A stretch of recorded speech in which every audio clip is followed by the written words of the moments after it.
Merhaba arkadaşlar, kanalıma hoş geldiniz. Bugünkü modelimizi böyle güzel bir ipimiz var. Onunla başlayacağız. Şöyle göstereyim. Orta kalınlıkta bir bebe yünü. Bununla harika bir model başlayacağız. İpime uygun kullanacağım şiş 3,5 numara.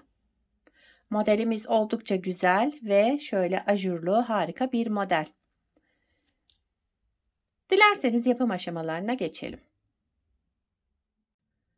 Modelimize ilmeklerimizi alarak başlayalım. Şu şekilde birinci ilmeğimi aldım.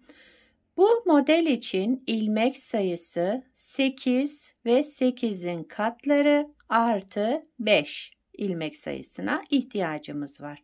Yapacağımız örgüye göre ilmek sayımızı bu şekilde ayarlayıp modelimizi kurabiliriz. Ben şöyle küçük bir anlatım yapacağım. 2 model üzerinden anlatacağım modeli. 8, 8, 16, 5 de sonuna ekleyeceğim. Toplamda 21 ilmeğe ihtiyacım var. Hemen şöyle sayıyorum ilmeklerimi. 2, 4, 6, 8, 10, 12, 14, 16, 18, 20, birini de çıkarttım. 21 ilmek. 21 ilmekle modelimi kurmaya başlıyorum. Birkaç sıra şöyle haroşa lastik yapacağım ben. Daha sonra üzerine modeli kurmaya başlayacağım. Model lastiksiz de yapabilirsiniz bu modeli. İstediğiniz lastiğin üzerine de uygulayabilirsiniz. Şöyle ilmeklerimi ters örerek birkaç sıra haroşa lastiğimi tamamlayacağım.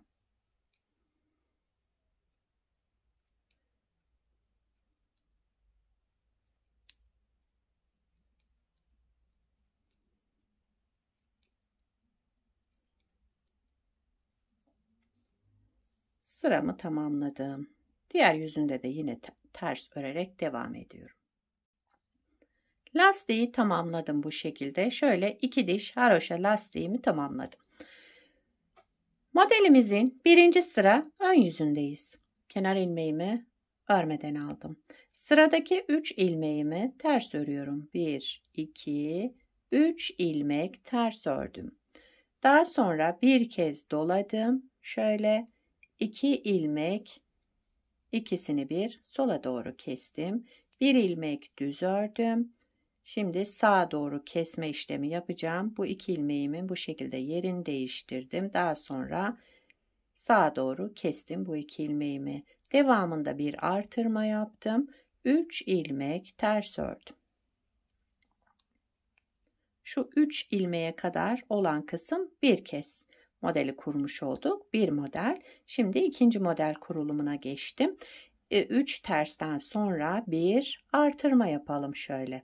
Daha sonra 2 ilmeğimizin ikisini bir sola doğru kesme yaptım. Düz ördüm.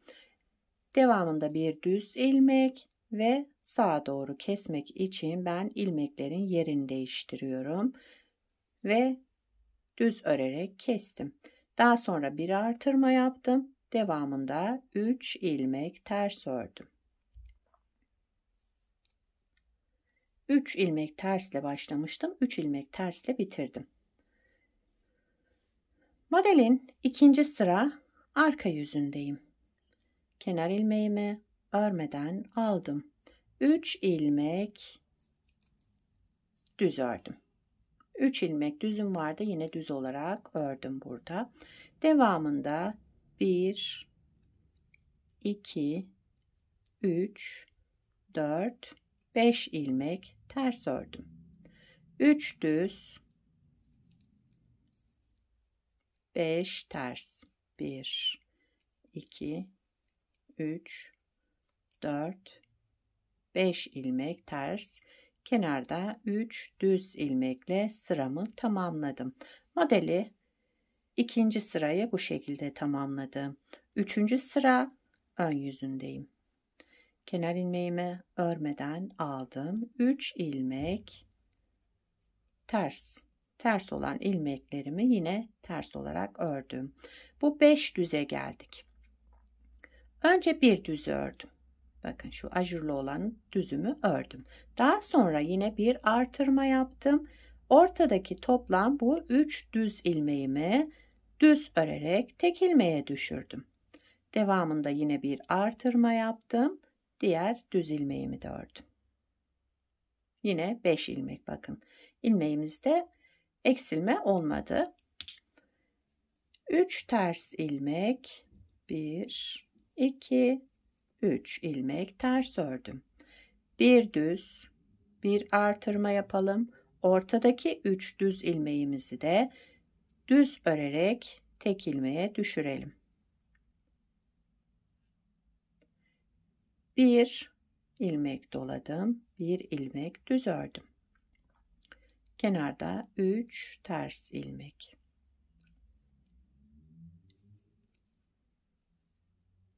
Dördüncü sıra arka yüzündeyim.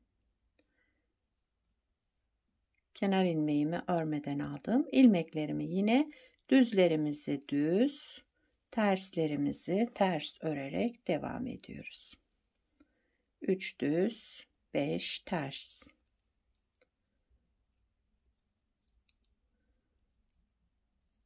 Üç düz, 5 ters.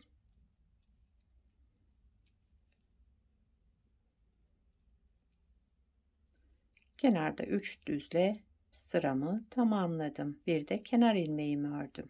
Modeli bir kez kurmuş olduk arkadaşlar. Bakın modelimiz 4 sıradan oluşan harika bir model. Model böyle devam edecek. İsterseniz bir kez daha kuralım. Modelin birinci sıra ön yüzündeyiz. Kenar ilmeğimi örmeden aldım. Sıradaki 3 ilmeğim ters. Yine ters olarak ördüm. Devamında bir doladım. 3 ters ilmekten sonra bir artırma. Sıradaki 2 ilmeğimi sola doğru örerek kestim. Bir ilmek düz ördüm. Şimdi sağa doğru keseceğim. Ben bu şekilde alamıyorum arkadaşlar. Siz alabiliyorsanız bu şekilde de kesebilirsiniz. Ama ben şöyle ilmeklerimin yerini değiştirerek 2 ilmeğimi tek ilmeğe düşürüyorum. Bir kez doladım. Devamında 3 ilmek ters ördüm. Bir doladım. 2 ilmeğimin ikisini sola doğru düz örerek kestim. Ortadaki düz ilmeğimi de yine düz ördüm. Şimdi sağa doğru keseceğim. Sağa doğru 2 ilmeğimi çevirdim ve kesme işlemimi yaptım. Devamında bir artırma yaptım. 3 ilmek ters ördüm.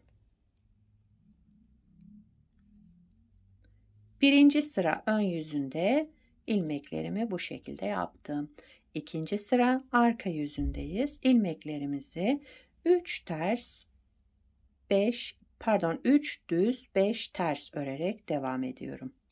3 düz, yani düzlerimi düz olarak ördüm. 5 ters devamında.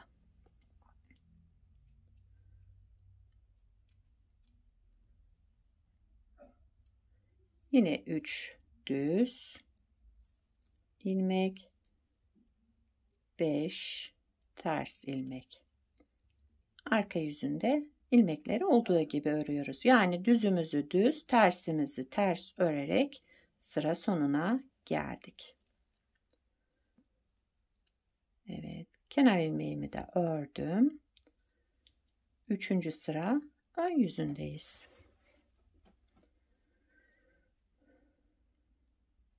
Kenar ilmeğimi örmeden aldım. Sıradaki 3 ters ilmeğimi yine ters örerek devam ettim. Daha sonra bir düz ilmek ördüm. Bakın, birinci ilmeğimi ördüm. Bir doladım. Ortadaki 3 ilmeğimi üçünü bir toplayarak tek ilmeğe düşürdüm. Şu şekilde tek ilmeğe düşürdüm. Tekrar bir artırma yaptım. Bu son kalan düz ilmeğimi de yine düz olarak ördüm. Devamında 3 ters ilmek, birinci düzümü ördüm. Bir artırma yaptım. Ortadaki bu 3 düz ilmeğimi üçünü bir toplayarak tek ilmeğe düşürdüm. Bir artırma yaptım. Tek kalan düzümü de ördüm. 3. sıra ön yüzünde böyle devam ettik.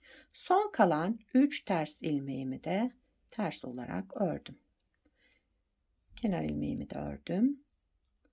4. sıra arka yüzüne geçtik modelin. Arka yüzünde yapacağımız işlem, düz olan ilmeklerimizi yine düz olarak örelim. Ters olan ilmeklerimizi de ters örelim. 3 düz, 5 ters.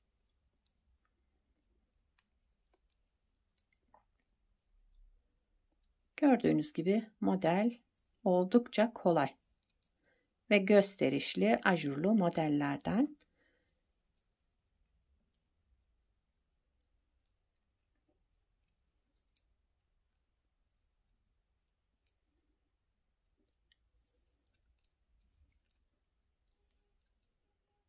Kenar ilmeğimi de ördüm. Sıramı tamamladım.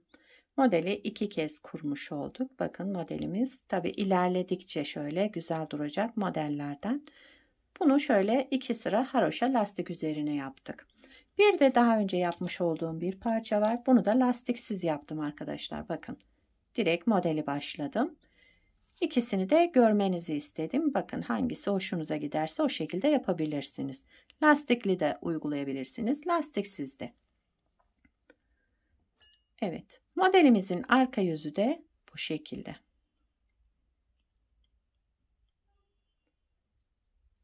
Yakadan başlama örgülerinizi de kullanırsanız şöyle bir görüntü elde edersiniz. Model oldukça güzel ve kolay bir model.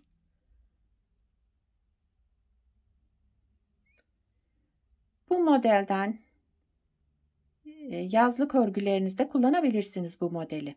Yazlık ipler kullanarak koton, merserize şöyle o ipleri kullandığınızda harika bir görüntü elde edersiniz. İsterseniz yünlü iplerle de yapabilirsiniz. Benim kullandığım bebe yünü.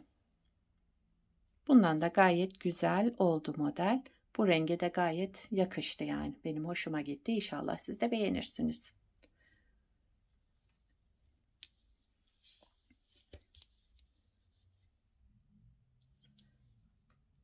Evet, sizler de nelerde kullanacaksınız bu modeli? Onları da yorumlarda belirtirseniz sevinirim arkadaşlar.